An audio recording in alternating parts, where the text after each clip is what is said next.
Yo, what is going on, everybody? Greenhouse Guru. We are heading to Yosemite. We have a trailer behind us. We got 6 hours of driving. Gonna be rolling in there sometime around 8 o'clock.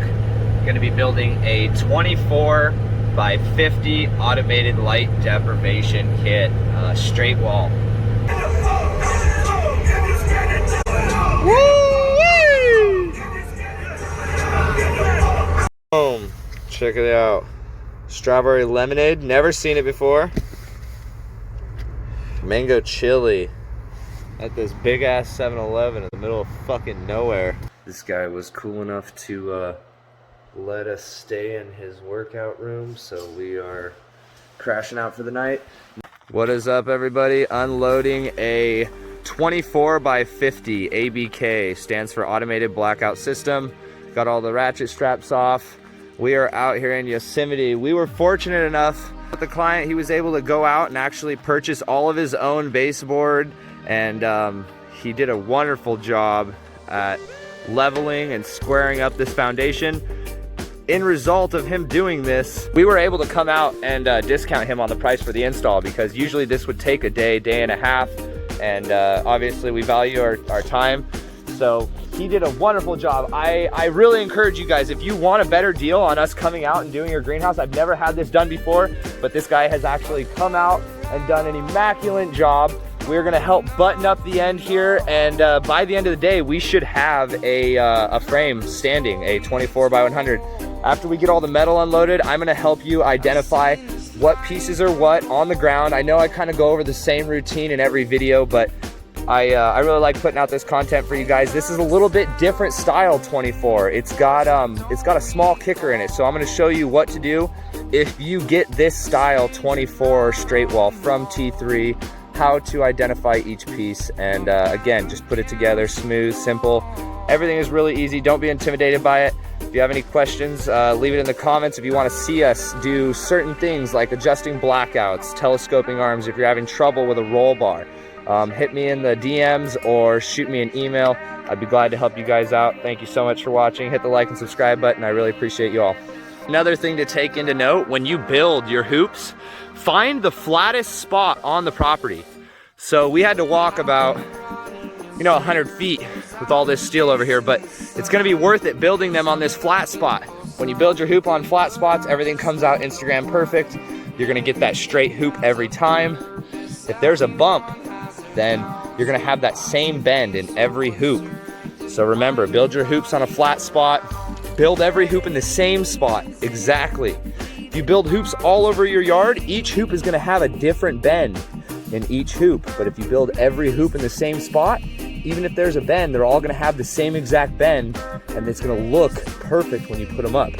So you always can't get perfection, but if you build every hoop in the same spot, it will look good to the untrained eye, and you really have to inspect to find that one imperfection. But again, flat spot. All right, so we have found a nice flat spot, right? What you want to do is you're gonna have some pieces. It's gonna have a female end and a swage end, correct?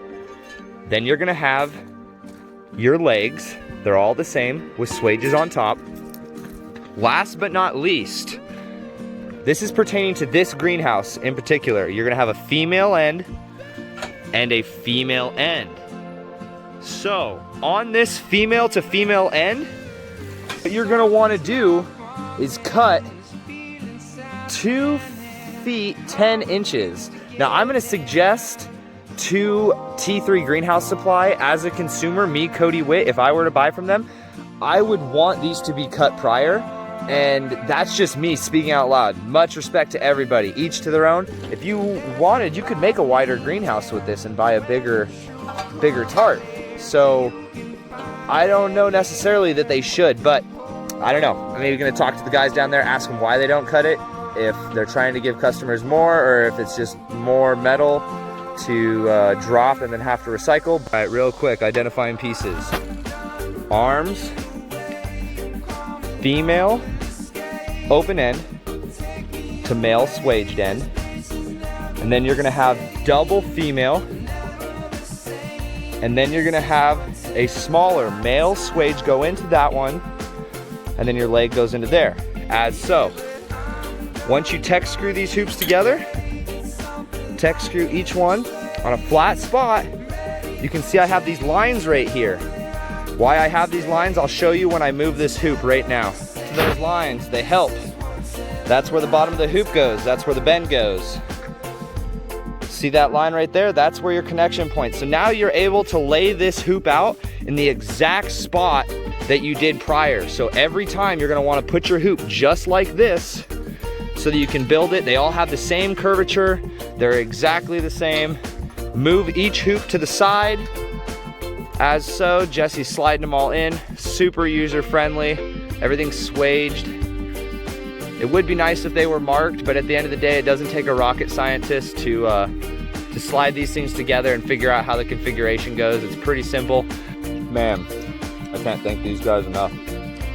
Dude's wife made me and Jesse sesame seed bagel breakfast sandwich. So good.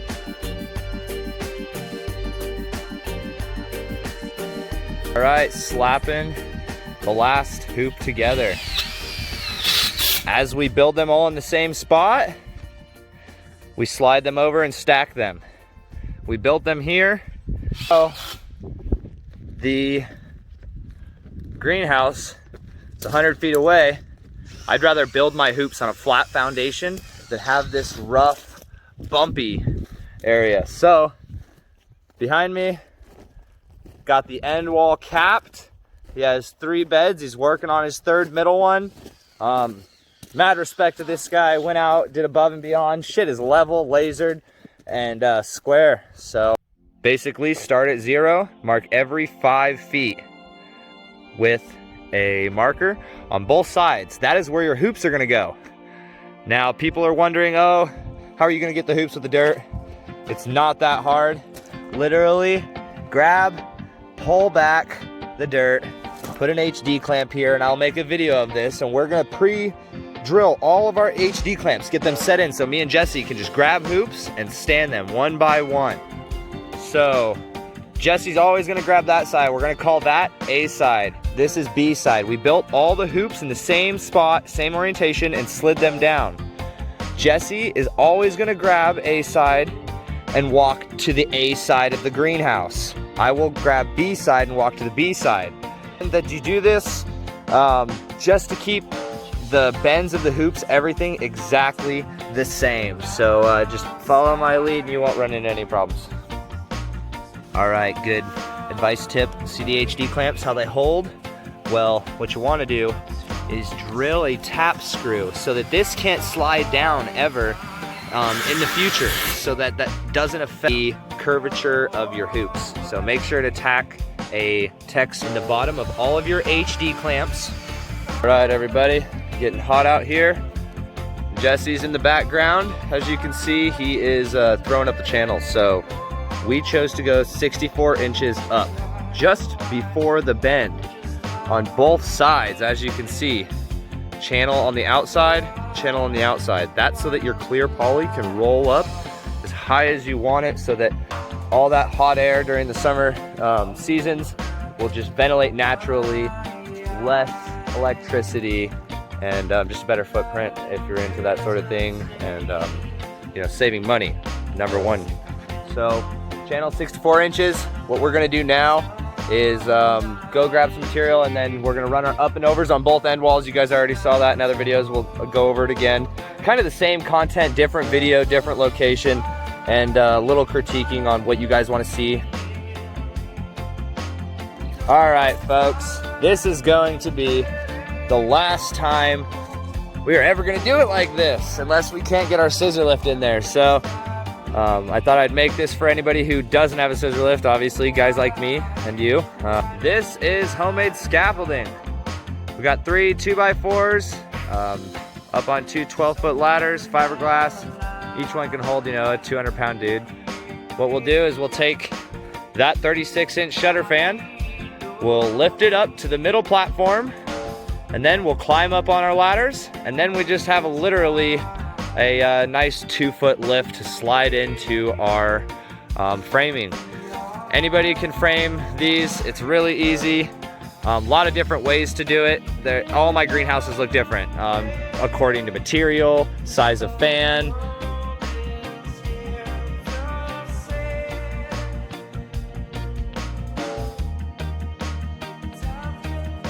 So what is going on, everybody? So in the background you can see we've got the light traps, we've got the door hung.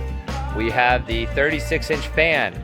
We have our up and over channel all the way up and over that hoop. And we have our up and over channel up and over that hoop on the very end. We also have our channel ran 6 feet high so that your clear sides can ventilate nice. And we will be putting our channel on the top, on the outside of the greenhouse tomorrow.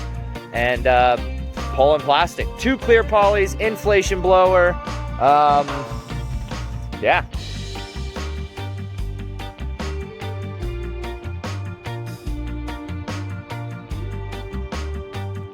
Yo, what up everybody? Go check out our Instagram. Just scrolling over the last few days and people showing us nothing but love. I mean, just interacting with you guys is half, you know, is what is half worth it for me. I really enjoy it. Thank you so much for all of the love and support, and yeah, we're gonna be putting out some bangers for you guys. Cheers.